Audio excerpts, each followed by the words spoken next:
I know exactly what you're thinking. What kind of nonsense is he up to this time with this table? Well, stay tuned and you'll find out.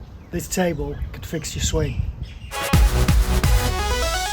Alright my friends, if you are an amateur, beginner golfer, la-di-da, it's very hard to conceptualize the swing plane because you're kind of bent over and at an angle, and your brain always wants to get the club back to the ball as quick as possible, and that normally does not involve traveling down the swing plane. So it got me thinking about other sports, and in particular baseball. Baseball seems to be easier for people to understand how to deliver the bat onto the ball because they're not bent over from the waist. They kind of just hover the bat kind of behind them, so it's nice and light, and then they naturally kind of plane the shaft or shallow the bat to hit the ball. I'll demonstrate in a minute. Why can't you translate that to golf? And in fact, a lot of baseball players are naturally quite good at golf because they understand this. But a table will allow you to feel the correct move from the top, because all kinds of things will become apparent once the shaft leaves the table. So let me demonstrate. I'm a baseball player waiting for a pitch.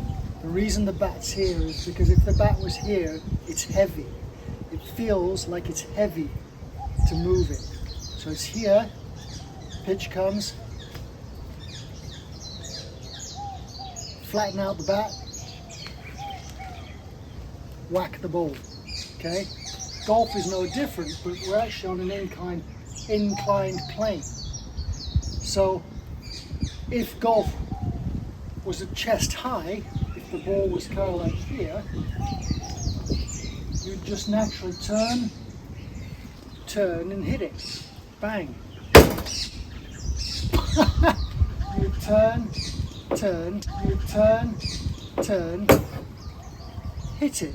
Be very simple, right? So that's why I've got me this table, because I'm gonna lay the shaft on the table and it's gonna give me an idea of how to start the downswing. Normal setup. Lay the shaft on the table, so I've got my wrist hinge. Hello Scout. My dog's joining us. Wrist hinge, shoulder turn. Okay. All I do is, with the lower body stance, I leave the shaft on the table.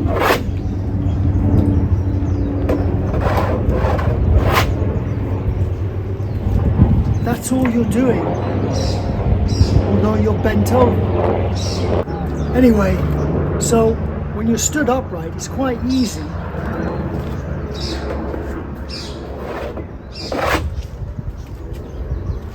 to just leave that shaft on the same plane as the ball would be if you were stood upright. The problem comes when you bend over. Now this is what most amateurs do. They might make a decent backswing. Amateur.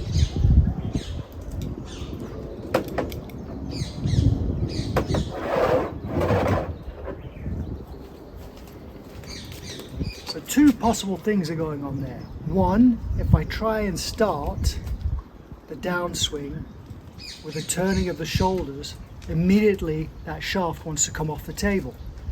I'm not starting with the lower body. Starting with the lower body, then that shaft just stays nicely on the table. If you try and start with your shoulders, it will steepen and come off the table. The other culprit is this right hand here, and I've talked about this before. This right hand needs to stay very, very passive in its bent back position at the beginning of the downswing. It's very crucial. What happens is, on your dominant hand, right-handed golfers, the right hand, these two digits here, the thumb and this index finger, these two are what they call swing wreckers. They're very powerful. They really want to dominate everything. So what these tend to do is they tend to put energy into the shaft.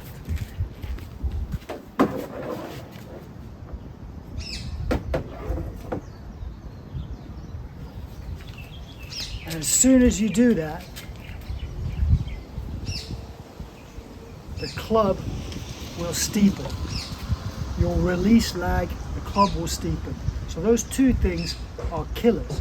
So get yourself a table. I've got one of those kids' plastic tables with two benches. It's about the perfect height for me. I'm just under 5'9".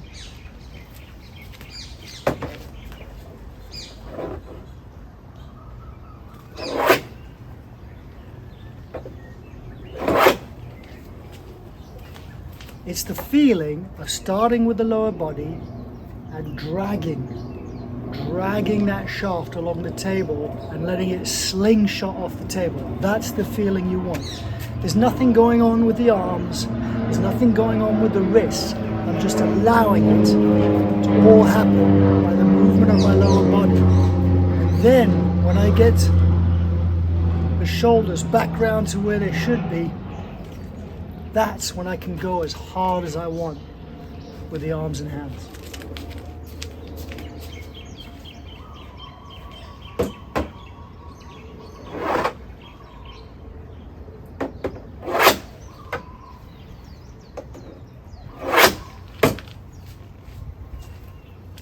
So all you're doing in a golf swing is applying that feel on an inclined plane.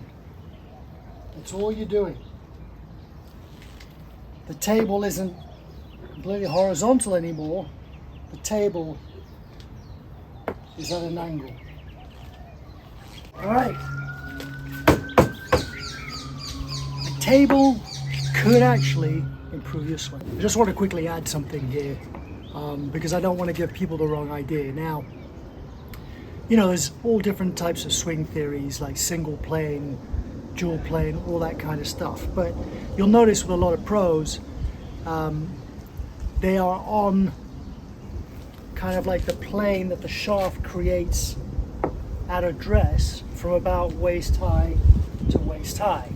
On the backswing, as soon as they get higher than waist high, it kind of comes off that plane. And that's because if you want to wind up further, the arms have to raise slightly in the swing. So what you'll see them do is shaft on the takeaway will be nice on that plane to about waist high, and then it will come off it slightly, and then on the way down it will get back to it. But the concept remains the same, that you don't want to do much with your arms and hands. The club will get back to that plane by the movement of the lower body. Nothing you're doing. It's not pulling down the arms. It's not kind of placing the club back on that shaft plane. It's just by moving the lower body, shifting pressure. That's what gets it back to where it needs to be to really power through. So technically speaking, it's not an inclined table all the way up, but especially for amateurs, having that concept of a flat table really helps to stop overpowering the swing with the trail side or getting the hands and arms involved too much. Okay, I hope that helps. Please subscribe, leave some comments, let me know what you think, and thanks for watching. Catch you soon. Bye.